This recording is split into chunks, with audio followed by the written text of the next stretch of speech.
Aujourd'hui, nous vous parlons d'usurpation d'identité. C'est un délit qui consiste à voler votre identité pour effectuer des actions frauduleuses. Le fraudeur peut par exemple ouvrir un compte à votre nom, demander un crédit et ne pas le rembourser ou encore faire de faux chèques. Le problème, c'est que tous ces incidents bancaires sont enregistrés à la Banque de France à votre nom. Alors, quel est le réflexe à avoir dans ce genre de situation? C'est ce que nous allons voir avec la Banque de France et l'association Famille Rurale 21.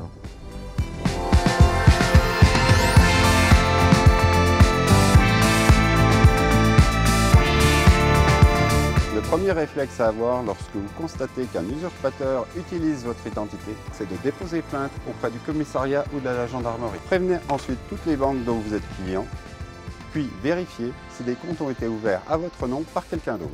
Vous pouvez obtenir la liste des comptes bancaires ouverts à votre nom et recensés dans le fichier des comptes bancaires par l'intermédiaire de la CNIL, la Commission nationale de l'informatique et des libertés.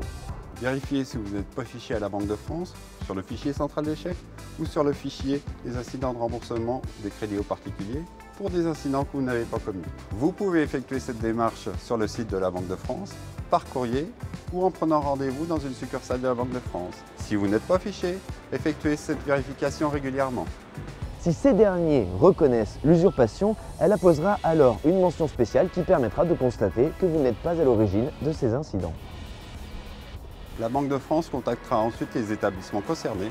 Dès lors que ces derniers reconnaîtront l'usurpation, elle apposera une mention spéciale qui permettra de constater que vous n'êtes pas à l'origine de ces incidents. Vous trouverez des informations claires, neutres et gratuites sur le site internet de la stratégie d'éducation économique, budgétaire et financière de la Banque de France, lesquestionsdargent.fr.